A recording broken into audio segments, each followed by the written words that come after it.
இந்த வீடியோ பார்த்துட்டு இருக்க எல்லாருமே விளாடிமிர் புட்டினை பற்றி கண்டிப்பாக கேள்விப்பட்டிருப்பீங்க. நானும் கேள்விப்பட்டிருக்கேன். இந்த வீடியோவில் விளாடிமிர் புட்டின் யார், எங்கேருந்து வந்தார், எப்படி ரஷ்யனோட பிரைம் மினிஸ்டராக ஆனார், அது மட்டும் இல்லாமல் விளாடிமிர் புட்டினுக்கும் நம்ம சிஎம் மு.க. ஸ்டாலினுக்கும் என்ன சம்பந்தம், இதை பற்றி எல்லாமே டீட்டெயிலாக இந்த வீடியோவில் பார்க்கலாம். வாங்க வீடியோக்குள்ளே போகலாம். நம்ம எல்லாருமே விளாடிமிர் புட்டின் பற்றி கேள்விப்பட்டிருப்போம். நான் எப்படி கேள்விப்பட்டேன், நான் எப்படி அவரை பார்த்தேன் அப்படின்னா, ஃபர்ஸ்ட் டைம் நான் டிக்டாக் ஸ்க்ரால் பண்ணிகிட்டு இருக்கும்போது அந்த இடத்துல ஒருத்தர் நடந்து வர்றாரு. நடந்து வந்த ஒருத்தருக்கு ஒரு புறா சல்யூட் அடிக்குது. யாரா இது அப்படின்னு பார்த்தா விளாடிமிர் புட்டின். இந்த இடத்துல தான் விளாடிமிர் புட்டினை பற்றி நான் கேள்விப்பட ஆரம்பித்தேன். The most powerful man of the world. ஏன் அப்படி சொல்கிறேன் அப்படின்னா, இப்போ நம்ம இந்தியா இருக்குது, இந்தியா மாதிரி ஒரு 5 இந்தியாவை எடுத்து வச்சோம் அப்படின்னா தான் ஒரு ரஷ்யா இருக்கும். அந்த மாதிரி ஒரு மிகப்பெரிய கண்ட்ரியை ஆட்சி பண்ணுறாரு அப்படின்னா அவர் எவ்வளோ பவர்ஃபுல் மேனாக இருப்பார்ன்றது அவங்களுக்கே தெரியும். ஏன் விளாடிமிர் புட்டின் அவரோட தாத்தா இருக்கார்ல, அவர் யார்கிட்ட ஒர்க் பண்ணார் அப்படின்னா, அந்த காலத்தில் ஜோசப் ஸ்டாலின் சொல்லிட்டு ஒருத்தர் இருந்தார். அவர் யார் அப்படின்னா, இங்கே நம்ம இந்தியாவில் மகாத்மா காந்தி, அறிஞர் அண்ணாலாம் இருக்காங்களே, அவங்கள மாதிரி அங்கே ஒரு பெரிய ஆள். அவருக்கு சமையல்காரராக விளாடிமிர் புட்டினோட தாத்தா இருந்தார். இந்த ஜோசப் ஸ்டாலின் இறக்க போகிறன்ற நியூஸை கேள்விப்பட்டு தான் நம்ம கலைஞர் இருக்கார்ல, அவர் அவரோட பையனாம ஸ்டாலினுக்கு ஸ்டாலின் சொல்லிட்டு நேமே வச்சார். அது மட்டும் இல்லாமல் விளாடிமிர் புட்டினோட அப்பா இருக்கார்ல, அவர் பேருமே விளாடிமிர் தான். அவர் ஹிட்லரோட வேர்ல்டு வார் 2ல் பார்ட்டிசிபேட் பண்ணுறாரு. அதனால் ரொம்பவே சிவியராக இன்ஜூர்ட் ஆகுறாரு, இறக்கவும் செய்கிறாரு. எந்த ஆர்மி அப்படின்னா ஹிட்லரோட நாசி ஆர்மி. புட்டினோட அம்மா ஒரு factory worker.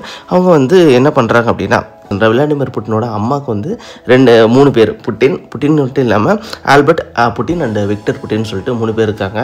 But Albert புட்டினும் Victor புட்டினும் சின்ன வயசுலேயே இறந்து போகிறாங்க. ஸோ புட்டின் தான் ஒரே ஒரு பையன். ஸோ நாள் போக புட்டினோட அம்மாவே இறக்குறாங்க. அப்புறம் புட்டின் தனியாகவே வளர்கிறாரு.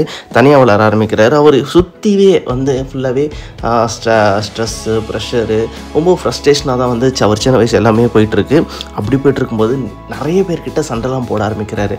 இந்த சண்டையெல்லாம் சரி ஒரு இடத்துல ஃபோக்கஸ் பண்ணோம் அப்படின்னு சொல்லிட்டு ஜூடோ கிளாஸ் ஜாயின் பண்ணுறாரு. ஜூடோ கிளாஸ்னு ஒன்று கிடையாது, இங்கே நம்ம கராத்தே எல்லாம் இருக்குல்ல, அந்த மாதிரி அங்கே ஜூடோ ஜாயின் பண்ணுறாரு.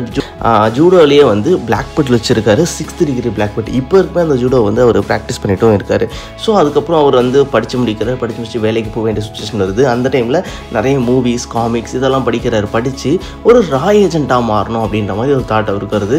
தாட் வந்தது மட்டும் இல்லாமல் அதை அவர் சக்ஸஸும் ஆகிறாரு. அதாவது ரஷ்யாலேயே ஒரு ராய் ஏஜென்ட் அப்படின்னா கேஜிபி அப்படின்னு சொல்லுவாங்க. ஸோ அதில் செலக்டும் ஆகுறாரு. செலக்டும் ஆகி அந்த கேஜிபி ராய் ஏஜென்ட்டில் ஒர்க் பண்ண ஆரம்பிக்கிறாரு. இந்த டைமில் தான் அவருக்கு மேரேஜ் நடக்குது. Love marriage. ஒருத்தரை பார்த்து லவ் பண்ணி அவங்கள மேரேஜும் பண்ணுறாரு. அதுக்கப்புறம் 1984 இந்த டைமில் அவர் அந்த கேஜிபி சொன்னால அவங்க ஒரு ஸ்பை ஸ்கூலில் ஜாயின் பண்ணுறாங்க. எடுத்த உடனே ராய் ஏஜென்ட்டாக ஃபீல்டில் இறக்க மாட்டாங்களே, ஒரு ஸ்கூலில் ஜாயின் பண்ண வச்சு அவங்களுக்கு ராய் ஏஜென்ட்னா என்ன, அது எப்படிலாம் ஒர்க் பண்ணணுன்ற டீட்டெயில்ஸ் எல்லாமே கற்றுக் கொடுக்க ஆரம்பிக்கிறாங்க. அவருடைய ஃபஸ்ட்டு ஒர்க் என்ன அப்படின்னா, அந்த ஸ்கூல்லாம் முடிச்சுட்டு வந்ததுக்கப்புறம் அவரோட ஃபஸ்ட் ஒர்க் என்ன அப்படின்னா, ஜெர்மனியில் ஸ்பை வேலை பார்க்கணும். அதாவது ரஷ்யாவை பற்றி ஜெர்மனியில் என்னெல்லாம் பேசுகிறாங்க அப்படின்றத கேட்டு ரஷ்யாவுக்கு சொல்லணும். இதுதான் அவரோட ஃபஸ்ட் வேலை. ஸோ இவரும் ஜெர்மனி போகிறாரு. அங்கே என்னெல்லாம் நடக்குது, ரஷ்யாவை பற்றி என்னெல்லாம் பேசுகிறாங்க அப்படின்ற ஃபுல் டீட்டெயில் கேதர் பண்ணி ரஷ்யாவுக்கு சொல்லிகிட்டே இருக்காரு. அதுக்கப்புறம் என்ன நடக்குது அப்படின்னா, பெர்லினுக்கும் ஜெர்மனிக்கும் ஒரு பார்டர் இருக்குது, ஒரு செவர் இருக்குது. இப்போ இந்தியாவுக்கும் பாகிஸ்தானுக்கும் பார்டர் இருக்குல்ல, அந்த மாதிரி பெர்லினுக்கும் ஜெர்மனிக்கும் ஒரு செவர் இருக்குது. அந்த செவர் அங்கே இருக்க மக்கள் எல்லாமே சேர்ந்து உடைக்க ஆரம்பிக்கிறாங்க. அப்படி உடைக்கும் போது அதுக்கப்புறம் இவருக்கு எந்த வேலையும் கிடையாது. பிகாஸ் அந்த செவர் இருந்தால் தான் அங்கேயும் என்ன நடக்குதுன்னு தெரிஞ்சுக்கிறது. பட் செவரே உடஞ்சி போகுது. அதுக்கப்புறம் தெரிஞ்சுக்க எதுவும் கிடையாது. ஆனால் என்னதான் இருந்தாலும் இவருக்கு ஒரு ஃப்ரஸ்ட்ரேஷன், என்னன்னா நம்ம கேஜிபியில் ராய் ஏஜென்ட்டாக ஜாயின் பண்ணலாம், இதெல்லாம் ஒரு வேலையா அப்படின்னு சொல்லிட்டு ரொம்பவே வருத்தப்படுறாரு. அப்படி வருத்தப்பட்டு ஒரு கட்டத்தில் என்ன பண்ணுறாரு, பாலிடிக்ஸில் ஜாயின் பண்ணுறாரு. எங்கே அப்படின்னா செயின்ட் பீட்டர்ஸ்பர்க்கில். அவர் புட்டினுக்கு கேஜிபியில் இன்டர்வியூ எடுத்தாங்களா ஒருத்தர்.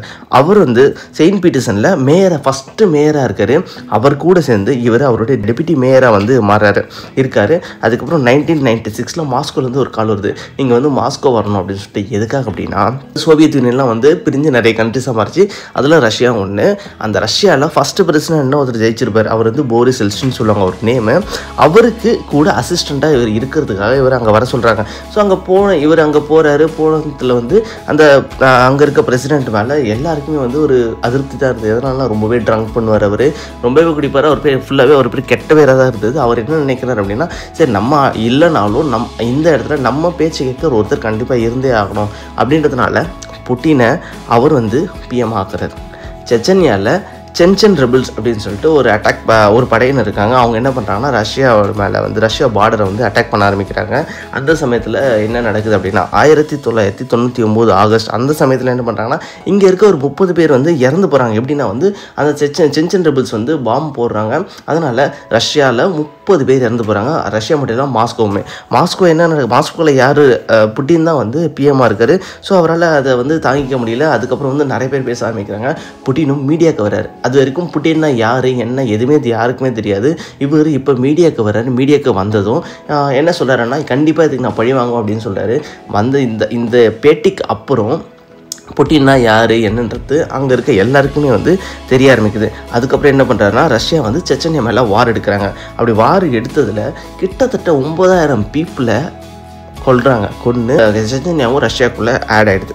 அதுக்கப்புறம் 1999 ரஷ்யாவோட பிரசிடென்ட் இந்த எல்சின் போரிஸ் இருக்காருன்னு சொன்னால அவர் வந்து ரிசைன் பண்ணிவிட்டு அந்த டைமில் புட்டின் வந்து பிரசிடெண்ட்டாக என்ட்ரி ஆகிறாரு. அந்த இடத்துல பிரசிடெண்ட்டுக்கான கேம்பெயின்லாம் அட்டென்ட் பண்ணுறாரு, நிறைய பண்ணுறாரு. என்ன அப்படி எங்கே பிரசிடென்டான கேம்பெயின் ரன் பண்ணுறாரு அப்படின்னா வந்து இந்த செச்சன்யான்னு சொல்லிட்டு இப்போ நான் சொன்னேன்ல அந்த இடத்துல தான் வந்து கேம்பெயினை ரன் பண்ணுறாரு.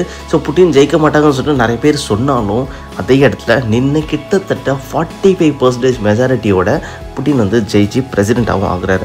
அதுக்கப்புறம் 2008 அகைன் வந்து பிரசிடென்ட் ரிசைன் பண்ணிட்டு பிரைம் மினிஸ்டர் ஆகிறாரு. எதனால் அப்படின்னா 2 டைம்ஸ் மேலே யாரும் அங்கே பிரசிடெண்ட்டாக இருக்கக்கூடாது அப்படின்றதுனால அவர் வந்து பிஎம் ஆகுறாரு. அங்கே அவர் பேச்சு கேட்குற ஒருத்தரை பிரசிடெண்ட்டாகவும் ஆக்குறாரு. அதுக்கப்புறம் அவர் பேச்சு கேட்குற ஒருத்தர் பிரசிடென்ட் சொன்னால அவர் வந்து இவர் பேச்சு கேட்காம நான் ஏன் பேச்சு கேட்கணும் அப்படின்ற மாதிரி சில விஷயம்லாம் பண்ணவே அவரை திருப்பி அவரை எடுத்துகிட்டு இவர் 2012 திரும்பவுமே பிரசிடென்ட் ஆகுறாரு. 28 வருஷமாக ரஷ்யாவில் இவர் வந்து ஆட்சியில் இருக்கார். அதனால தான் இவரை most powerful man of the world அப்படின்னு சொல்லுவாங்க. அதுக்கப்புறம் உக்ரைன் அட்டாக் பண்ணுறாரு. உக்ரைனில் இருக்க பாதி கண்ட்ரிஸ் எல்லாமே ரஷ்யா கூட ஆட் பண்ணிக்கிறாரு. இந்த மாதிரி நிறைய விஷயங்கள் பண்ணிகிட்டே இருக்காரு. அதுக்கப்புறம் நடந்த விஷயங்கள் எல்லாமே உங்களுக்கே தெரியும் நியூஸ் மூலயமா. ஸோ இதுதான் புட்டினோட ஸ்டோரி. அதாவது சின்ன வயசில் ரொம்பவே வறுமையாக இருந்தவர். அவர் ஆசைப்பட்டு பெரிய கேஜிபிக்கு போகிறாரு. அங்கேருந்து இப்போ இவர் பிரசிடெண்ட்டாகவுமே ரஷ்யாவுக்கு இருக்கார். ஸோ இந்த மாதிரி சில விஷயங்கள் வந்து நிறைய விஷயங்கள், அதாவது நம்ம ஒன்று நினைக்கிறோம் மனசார ஒன்றுனா கண்டிப்பாக அது நமக்கு நடக்கும் அப்படின்றதுக்கு புட்டின் ஒரு பெஸ்ட் எக்ஸாம்பிள் அப்படின்னு நான் சொல்லுவேன். இவ்வளோ நேரம் புட்டினோட ஸ்டோரி கேட்டிங்களே, அவரை பற்றி நீங்கள் என்ன நினைக்கிறீங்க அப்படின்றத கீழே கமெண்ட்ஸில் கமெண்ட் பண்ணுங்கள். பாய்.